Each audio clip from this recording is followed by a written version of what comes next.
Welcome to the Demystifying Money podcast, where each week you will hear unforgettable conversations with expert guests about success, money, business, and small steps you can take to elevate your life and wealth. Now here's your host, Misty Lynch. Hello, everyone. Thank you for joining me for this episode of Demystifying Money. I'm your host, Misty Lynch, and today I'm talking with Abbe F. She is a financial professional, and she is the managing director at Lennox Advisors.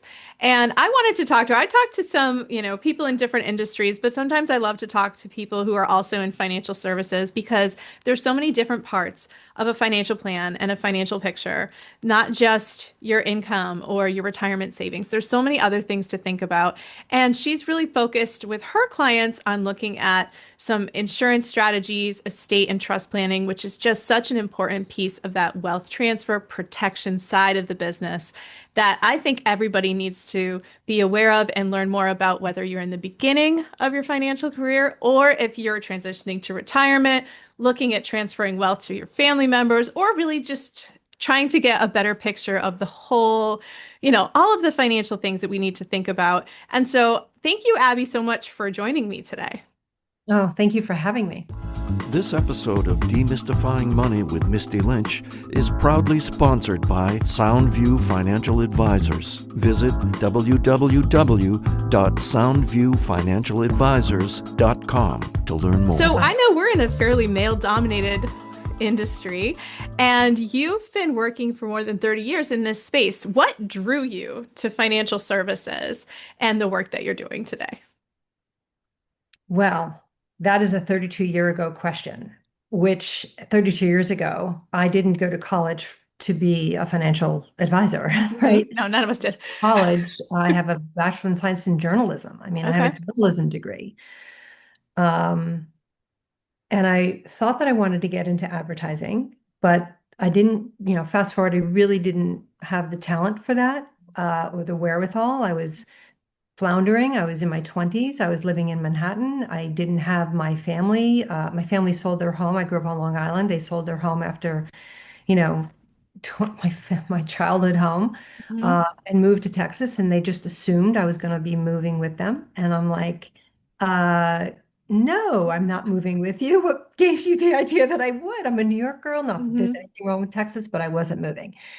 And I had no money. I really didn't know what I was doing. And in my job, I was an assistant at a publishing company, and one of the associate publishers came up into my little cubicle and he called me a maverick. At the time, I had no idea what he was talking about. Like, this was way before Top Gun, right? Yeah. Like, I had no idea. And he said, "You belong in sales. You're wasting your time here. Like, this is not your strength."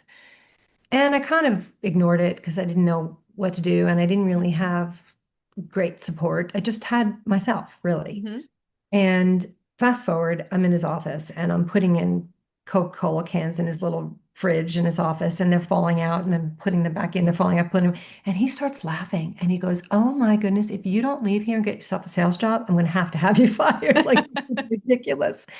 So I wound up getting a sales job at a women's health club, and I was selling memberships and I was going to around corporations and trying to sell memberships. They gave me a script and I couldn't remember it to save my life because it wasn't my words. And that was in that moment I realized that authenticity, how important authenticity is when you're trying to share a product with someone and why it will benefit them, right? So I was having trouble with the script, but people were coming in and I would just connect with them and I would talk to them. And these catty sales managers, who were women, by the way, took them in the back and signed them up, and I never got credit for it. And this went on for a few months. In the meantime, they sent me to a sales seminar, and in the first two rows were all these guys from this financial group.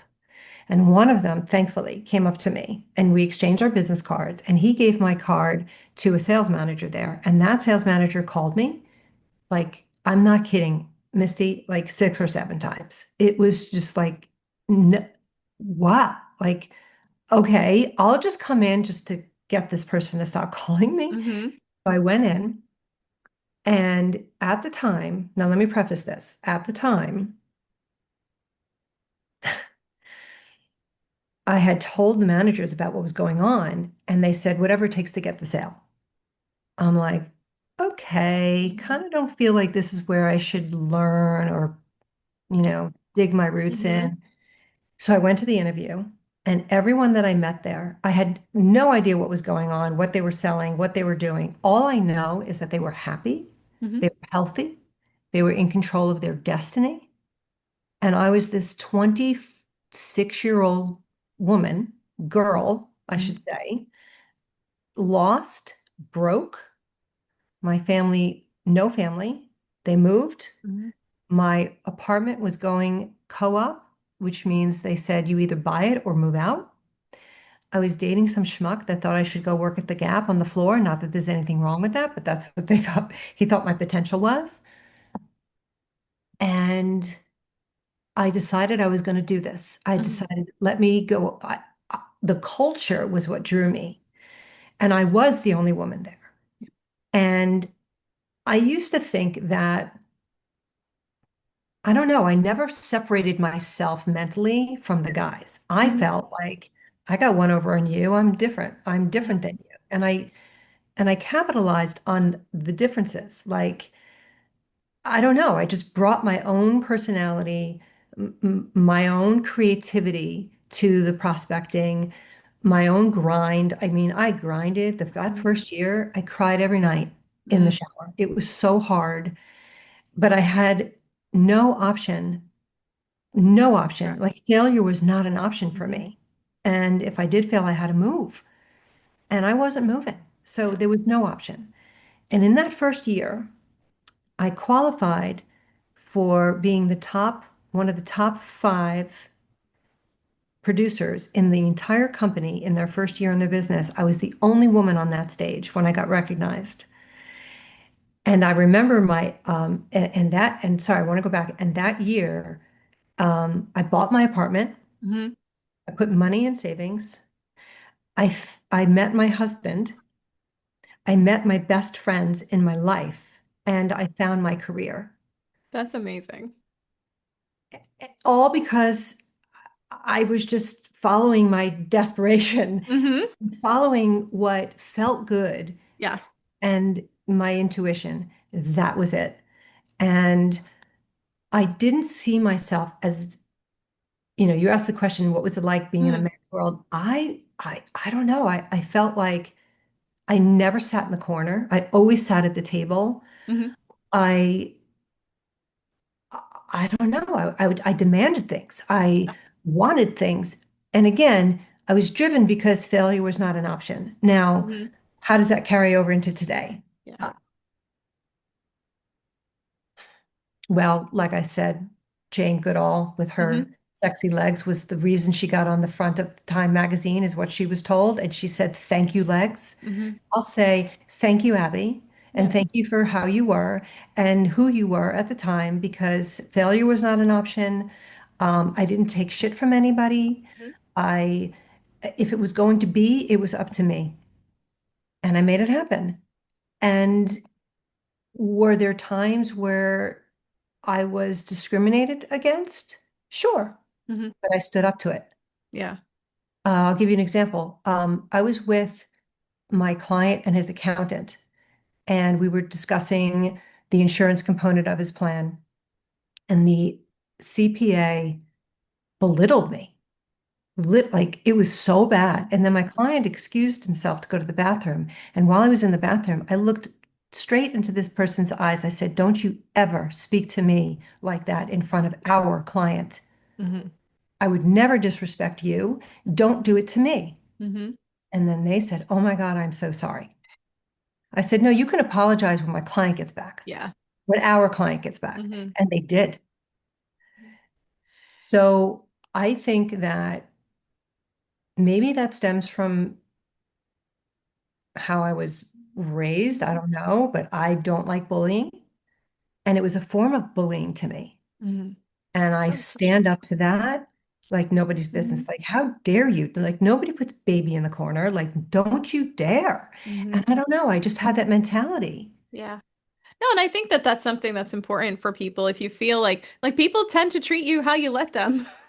And in a lot of ways, if you are taking it and maybe not giving anything back, because there's been certain times where I agree with you. I've been in a lot of rooms where I'm the only woman there, I'm the only person on the panel, and it's like, but I'm here and I'm happy about it, and I'm going to take advantage of that. And so I think that there is a different, whether it's, you know, just choosing not to feel like a victim or choosing not to, let things hold you back or kind of push you aside. Because that first part of your career, that first year when you were making, when you had no plan B, like, yes, you go home and maybe it's hard, but like other people maybe just want to get the script, think it's going to be easy. And sales, it's not. But I feel like if you're putting your heart into it and you really genuinely care about whatever you sell. And I've talked to sales coaches on the podcast before, selling lots of different services or products, but it really depends on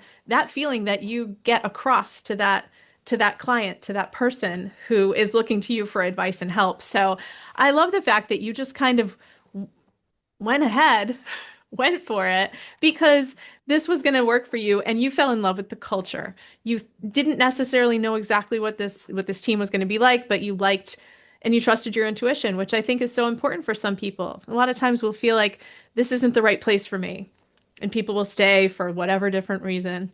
But if you feel like I'm taking a shot on this, sometimes you Mhm. do have to go with your gut, which I think is something that, I think all of us here, but I will say that I've used that as well, in my career to feel like this is the right fit, this is the wrong room, this is where I want to be. It's just something that I think isn't part of formal training in sales. It's not Mm. part of formal training in business, but I do feel like that is something that we all should start to listen to and really look at those, yes, these disadvantages maybe of certain things, but are those opportunities? Is it Mm. sometimes okay to be different than maybe everybody else in your field? So I'm glad that you stuck with it because you've helped a lot of people. I have. And it, And I wanted to ask you kind of personally, have any like major financial or life changes in your life kind of helped you shape the way you've taken your career since you started? oh my goodness, yes. In 2019, I learned that my father had stage 4 pancreatic cancer, and I was estranged from my parents. Um, and my mother, I always adored my dad, but my mom and I always had issues. Mhm. And if I'm being completely honest, at the end of the day, he was just a really, really good guy that married the wrong woman, and he just loved her. Mhm. But unfortunately, that love was not given to him. Mhm. That I'll circle back to that in a minute. But when we were going through all this difficult time in the relationship with my folks, my dad in particular had, he was never a rich man and he never knew how to handle money. Mhm. I didn't grow up knowing about money or how to handle money. But as I got into this career and learned everything, of course, I did everything for him with regard to his financial plan. Mhm. And when we were still speaking, he asked to borrow money. And my husband was smart enough to take out a life insurance policy on him. Mhm. And I didn't even know that he did that. Like, Really? yeah, he kind of just knew, like, I don't know, my husband is amazing that way. He can see things and then just Mhm. he can see from A to Z really fast. And he just took out the policy as an insurance policy that does, its exact definition. Um, and my dad had purchased a disability policy and long-term care policy. Like we really took note of the protection component. Unfortunately, he spent all the money. He didn't really know how to save. Mhm. So it was a weird dynamic, right? But knowing what we know and in the insurance world, we protected him. Okay, fast forward, now he has pancreatic cancer. I'm estranged from them and I made the decision. He has very little life to live, and Mhm. I'm going to go to Texas, and I'm going to be the daughter that I need to be. Never mind the rest of the family. Mhm. This is what I'm doing. And for 3 months, we spent a lot of time together. And it was the most beautiful time I spent with him. We listened to music. I showed him what love Mhm. is like. And I remember one day I was making him an omelet, and he was hysterical crying. And I said, Dad, why are you crying? And he said, I feel something when you're with me, and I don't know how to explain it. And I Mhm. knew exactly what he was Yeah. feeling. And I remember him turning to my mother and saying, "It's not you." It was like he was like defending himself to her. It Of was like course. this whole weird thing. And Yeah. I'll never forget that. But here's the thing. There was a lot of back and forth Mhm. with travel. I spent hundreds of thousands of dollars Mhm. air on travel, medicine, doctors, everything. And I remember speaking to my husband about it. I was really, really worried and upset by it. And my sister and I never got along, and we continue not to get along. It was a whole Mhm. family dynamic. But guess what we didn't have to talk about? Yeah. The Money, estate plan. Yeah. Money. money, Mhm. money. Yeah. Because no matter how much money I spent, it didn't matter because my husband said, don't worry about the money. I bought a life insurance policy on him. Yeah. Don't worry about it. Just take that out of the Mhm. conversation. And let me tell you something. If that was part of the conversation, that would have been the worst ending of my dad's life, is for his entire family to be like screaming and yelling about money. Yeah. But we didn't. Right.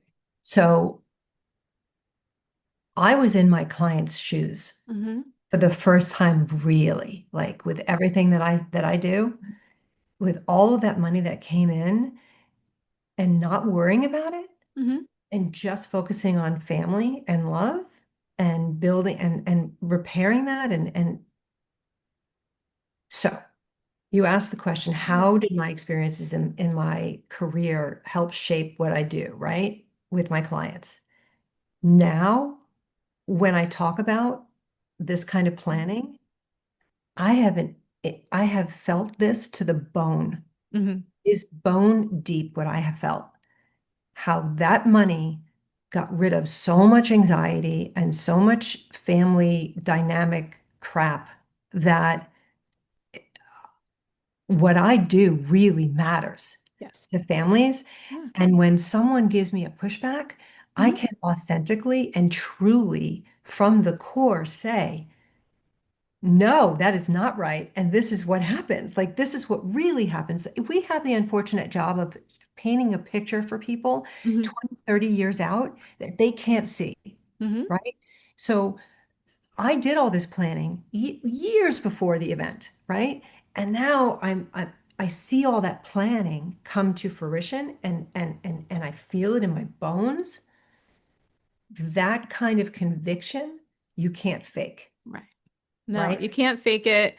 You can't have AI generate your content and include that. It's not there. That is the very human part of the work that we do with people. It is very personal and everybody's situation is different, but there are some things that we have in common. There's a lot of people that I talk to now, especially women, but men as well, that feel like they are part of that sandwich generation where they have aging parents and they have young children and they have a million different fires to put out and places that their money is being pulled in different directions. And sometimes I've noticed that insurance is one of the things that they put on the back burner because that's an expense, like you said, for future me down the road me. Like I am thinking about the lessons I need to pay for now or the care that mom needs, all of those things. So how do you help your clients? Because it is so hard to picture ourselves in the future. How do you help them, aside from even just the stories that you can personally share, but what are some ways and some tools that you use to help people have a better financial picture? So when things do happen, like you said, the money's there. That piece of the conversation can be put to the side so you could focus on what's really important. Is your question, how do I bring up the topic? Is I your think there's lots of, I think people know that they need help when they come to us, or when they're introduced to us because they have a lot of things going on financially, but maybe they're like, okay, retirement or college planning. How do you introduce that whole risk mitigation piece? And then, what are some of the things you do to help solve for that? Well, it's easy. You just ask questions. Hmm. What would happen if? What keeps you up at night? The whole what keeps you up at night thing, that's a very blanket thing, but very specifically, what would happen if you got in a car accident and you couldn't go to work ever? How would that look? Hmm. Could you afford to live where you're living? Could you afford to put your kids through college? Could you, what does your retirement assets look like if you're distributing them now? If you're distributing in a down market, you Hmm. could decimate your savings. Like, so you just go through this series of questions, like real questions, like, okay, I'll give you, I'm pivoting just a tiny bit, but I'm answering your question at the Hmm. same time. A lot of, and you're a woman in this business, so I'm sure that a lot of your clients are men Hmm. and their spouses who are women, you do not meet Sometimes, but yeah, that sometimes, happens. right? It happens a lot. Hmm. And in the beginning of my career, it happened all the time. Yeah. Well,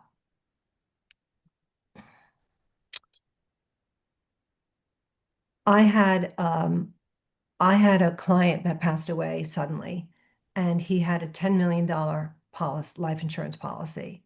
And every year, and it was a term policy, Hmm. and every year he would come dangerously close to lapsing it. And we would chase him and Hmm. make sure it was paid. He had like nine children, Yeah. Civic family. very big. And his spouse did not work outside of the home. She was a homemaker, Hmm. okay, took care of the kids. I never met her. And one day she called me, hysterical crying, saying that he suddenly died. And I was the first call. He said, if anything happens to me, you call Abby. Hmm. She did. Yeah. Yes, did it make me feel good that I was the first call? Sure. Did I felt, but the fact that she felt confused, lost, Hmm. had no idea what the finances were, had no idea if she could stay in the house, had no idea if she could send her four other children to college, had no idea. And when I cocooned her with the advisors that she needed and told her the money, and Hmm. I helped her and gave her language to tell people, because believe me, everybody wanted that Yeah. money. Yeah. It made me, in that moment, I realized that I will never do a discovery call again without both people there, Yeah. without the entire, like, no way. Hmm. Because don't tell me, so I'll get answers like, oh, they're not interested. They don't care. Really? Are you sure they don't care to know if there's enough money to send the kids to college if something happens to you tomorrow? Hmm. Are you sure that she's not interested in making sure that she can stay in the house for the rest of her life and have enough money in retirement if you're not there? What happens if something happens, like you guys go on a skiing trip and like what happens? Tell me Hmm. what happens. And they can't. Yeah. And so here's the thing. When you ask those kinds of questions, it's not you telling them what they need. It's them actually telling themselves what they need. Hmm. They're answering their own like they're answering their own question because it's now their idea, right? So that is I just ask questions. You just have to Yeah. keep asking why is money, what is it about money that's important to you? Hmm. What matters to you? What do you care about? How do Yeah. you want your legacy to be? Hmm. How do you want to be remembered? These conversations are what I latch onto because conversations are very cool. Yeah. And one of the reasons why I love this business because you get into this like under the hood Hmm. conversations about life Yeah. and what matters. And I have the products to solve all of those problems. And so I think the biggest thing, the biggest message out there should be don't tell someone about what their problems are. Ask Mhm. them, Yeah. ask questions, have them tell you what their problems are, and then you come up with the solve. Don't show the solve first. Because Hmm. so many people are like, they get all excited that they have a new idea, that they just had it, it came from a meeting, and all these spreadsheets and numbers, and look how great this looks. And then they can't wait to show it to their clients. Yeah. Okay, your clients don't care. No, They don't they care. don't. They don't And I care. think that is such an important thing because I feel like when I first started my career, I got an insurance license because I didn't need to have a job. I didn't need to be sponsored. The state of Connecticut would give me an insurance license if I sat for training and sat for the test. But I feel like then when I started to work in that space, and I did pivot away to financial planning and investment management because the insurance side, what I was hearing for our training was asking one question, the what keeps you up at night question, and then stopping there and drilling into how afraid they could be. So finally, they just buy the product. And it always felt like it was coming from a place of like fear. And Yes. so I feel like when you have that conversation, yeah, that comes up. Like, okay, there's certain things that are on my mind, but also if we ask better questions and really get to know, like, okay, well, what would we do if this happened? Or what are your thoughts if this good thing happened? Like getting people to think and talk to you, like that's the value of the relationship. And then the products or the services That's then just you could figure all. out what's there because I felt like there would be like, okay, we are learning about this new product, go out there and sell it. And then you'd be like, hey, everybody. And like, nobody's really like See, this is waiting for that yeah. call. No, this is the pivot. It's you're learning about a product and the manufacturers of that product want you to go out there and distribute it and sell Hmm. it. Yeah. Me, as an advisor, no, I'm not there to distribute and sell your Right. products. I am there to understand your product so that when I find a problem, if Hmm. your product solves that problem, great, Yeah. Hmm. great. Let's take a look at that. But the other way doesn't work. It's Yeah. problem first, then the solve, not the solve, and then it just doesn't work. Yeah, and that's the cases where I've had clients come here and say, I bought this product. I don't really understand what it does. They told me all of these different things. When can I get my money? And then I heard that I can't get my money. Like, and I feel like that is something, in our industry. And that's why I was very excited to talk with you today and meet with you because not every, insurance is important. There Yeah. are so many places where these products that are sold, are so valuable. I can see gaps when certain families have no disability coverage. I'll be getting my hair done and I'll talk to my hairdresser and I'll be like, "What happens if your shoulder breaks? What are you going to do?" Like all of these things that I think about, and it's just, a lot of small business owners, a lot of people would benefit from these products if somebody like took the opportunity to actually get to know them versus being like, how much money can you sink into this product for us Yeah, these and move aren't on? widgets. These aren't Yeah. widgets. These are real people with Hmm. real issues, with real relationships, and you got to get to know what that is because, uh, yeah, I am of the school that you really need to understand. You need to seek to understand before you're being understood. Hmm. You need to really do, my fact finds last sometimes 3 hours. Yeah. Like, I don't leave any question unturned. Like, I want to know everything. I want Hmm. to know how you were raised with money growing up as Hmm. a kid. What was that like? Yeah. I get deep Hmm. and I want to understand the relationship they have with money because because it's emotional. Money is emotional, right? When we first got on, when the Hmm. markets are going crazy, I don't want to like Yep. I don't want to deal with those emotions, but emotions, I want to solve those problems Yeah. with my products, those emotions, those. Hmm. So I don't know. I feel very blessed that I've been in a working environment that's been cultivating women Hmm. in my firm. I feel very blessed that I have had support from my husband and my children. Hmm. And And I feel so blessed that I'm able to learn. And this is also a career where you're never stop learning, ever, Hmm. ever, Absolutely. ever. And I love that. Yeah. That excites me, the learning and learning about new products and learning about new laws and Mhm. taxes. And if our client's situation doesn't change, the tax laws change. Yeah, everything is always changing. Oh, Like it's that's, changing. yeah, that's one of the things. For a while, I was doing financial planning where it was like a one-time plan, and I've stopped doing those completely because it doesn't, it's life doesn't work that way. No, As soon it as they doesn't. leave, the plan there could be changes. And so I feel like that ongoing piece of it is so important. And like you said, with your clients, those relationships you build, you keep those relationships. Oh my And God. as something comes up or as things change, there might be something better for that person, but you won't know it unless you do that deep dive with them, unless That's you right. know. And I love that you're focusing too on how people were raised with money, how they feel about money. I mean, it's so important to have that. And I do make couples come in together, but I have had some people where I can see them visibly tense just even talking about money. And I feel like even being in the room is progress.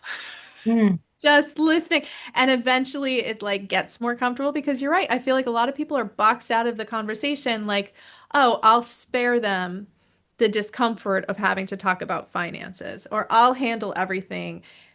But there's a lot of times where at some point women will be in charge of their family's finances, whether it's divorce, if they're widowed, if they there's just such a high percentage chance that that's going to happen that we really do need to focus on getting people involved. And I love having how you mentioned mentoring more women in the field and having more women at your firm because it helps Mm.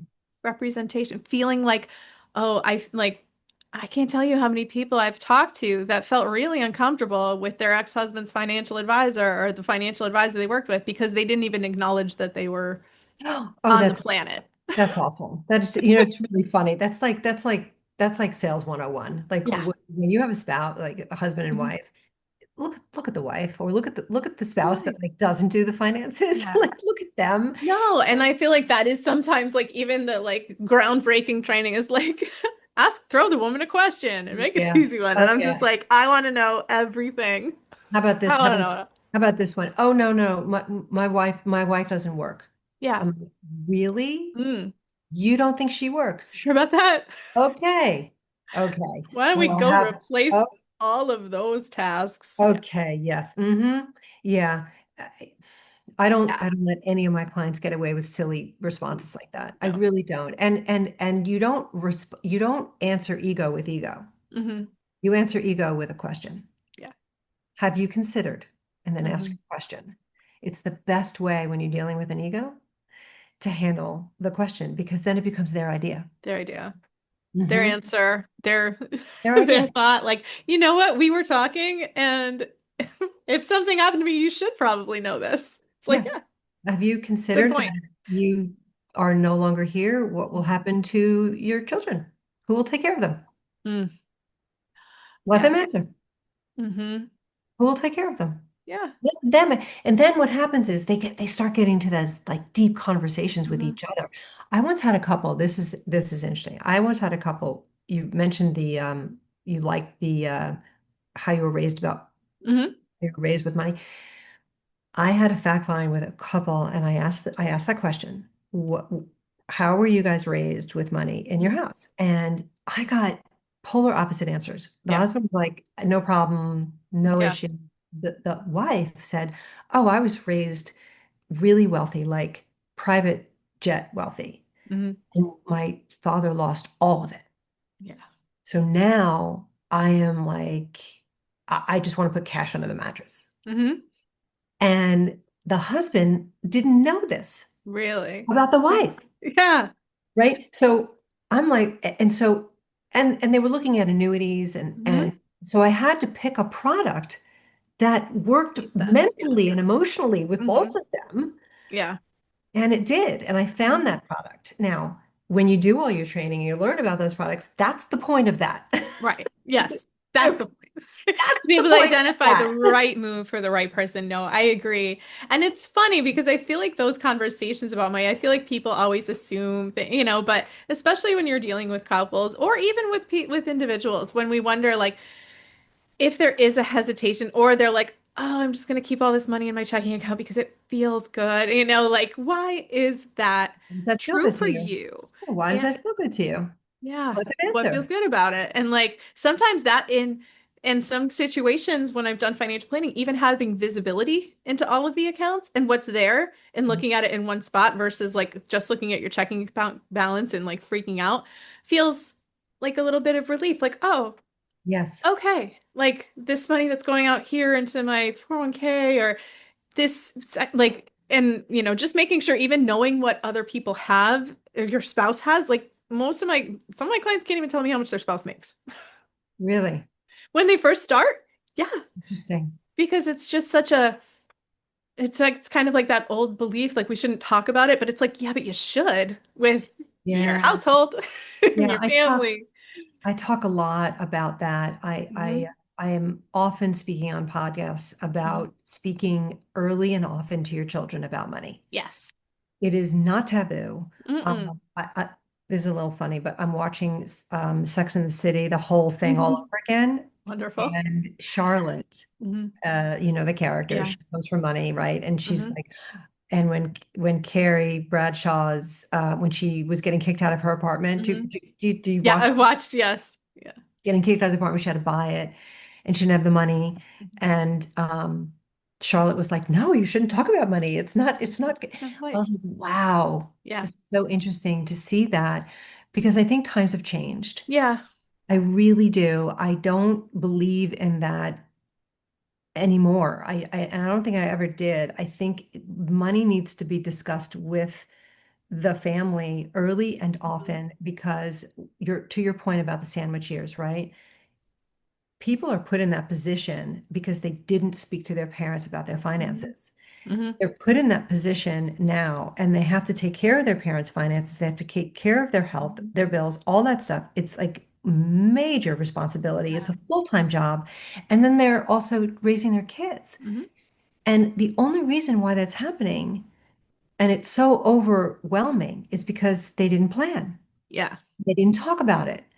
And so it's just, they don't need to know the balances. They don't need Mhm. to know how much money you have. They don't need to know any of that. But do they need to know like how to balance a checkbook Yeah. or how to open up accounts or I don't know. Like my kids are older now. I have twins. They're 24, Mhm. boy and girl, and I have an 18-year-old. And she's my last kid in the house. And they're all financially independent in the Mhm. sense that they pay their own rent, they have their own bills, they have their own credit cards, they're building up their own credit, Mhm. they're doing all those things. But we talked about money when they were growing up a Yeah. lot.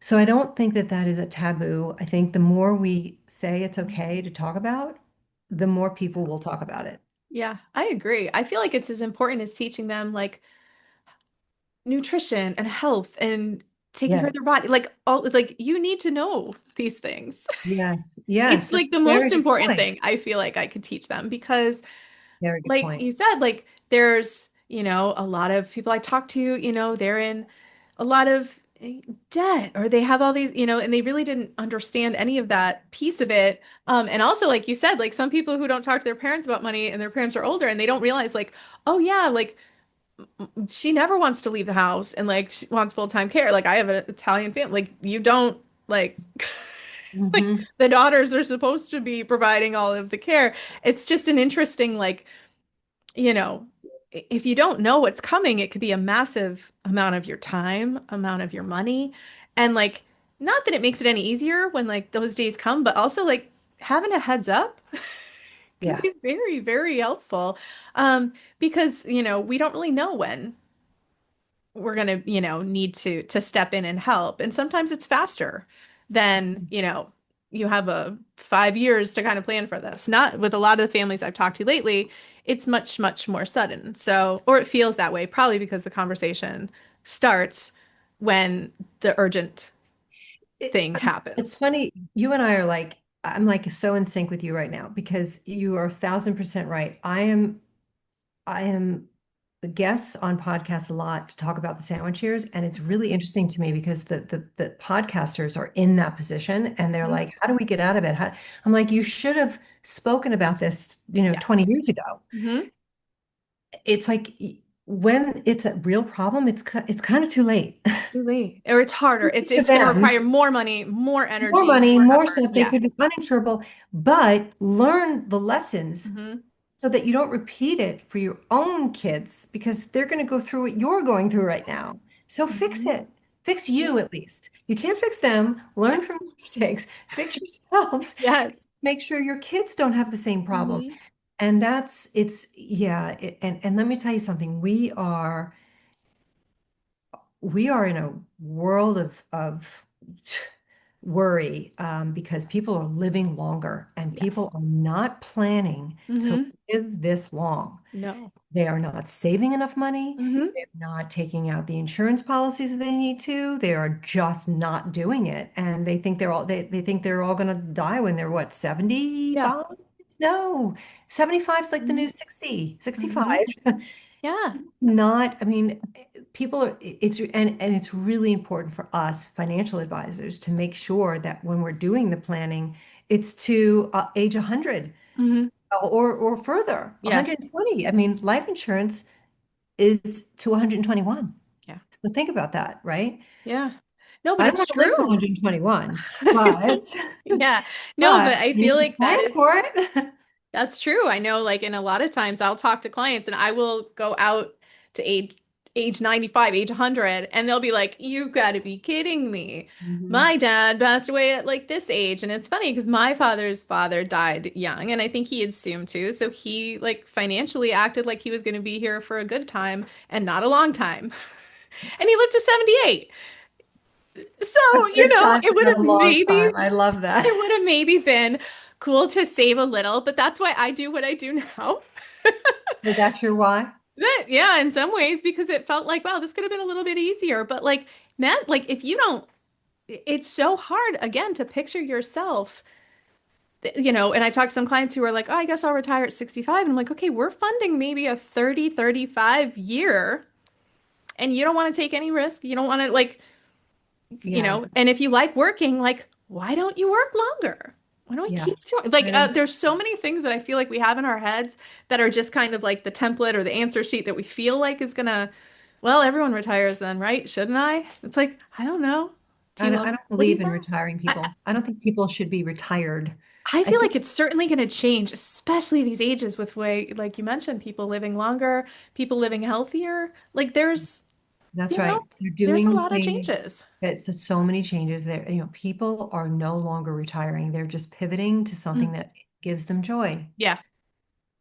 What's different is that the paycheck is different. Hmm. That's it. The inflows of cash are different. And people are not realizing, look, as financial advisors, we have to educate people on their accumulation phase, their distribution phase, Hmm. and the preservation phase, Yeah. Hmm. and what products are going to take you through all three phases. Hmm. There are temporary products, there are permanent products, but we have to talk about what products will fit what you want, right? Yeah. And a lot of people just focus on the now. They can't picture themselves when No. they're older. They can't do it. And I mean, I remember my first day of kindergarten, for God's sake. Don't you? Like, time goes by like this. Yeah. No, I agree. It does go quickly. I could think of like mine. I could think of my kids' first day, like, and now they're, in middle school, Yeah. and it's like, wait, Wait, when what did that happened? happen? Wait, COVID was what? 6 years ago? Yeah. 5 years ago? What? Yeah. Yeah. No, It's it's just time flying. flies and people don't, they only see in the accumulation Mhm. phase because it's just Yeah. what's in front of them. Hmm. And it's our jobs to make sure that they see the full picture. And Yeah. that's a tough job. Hmm.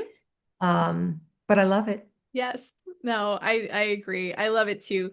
Um, Thank you so much for coming on the podcast and talking with me. It's been really, I'll have to have you back on. I think there's so many other conversations that we can have in this space, but if people want to learn more about your firm and how you help people, or maybe they want to reach out to you, what's the best way to find you, Abbe?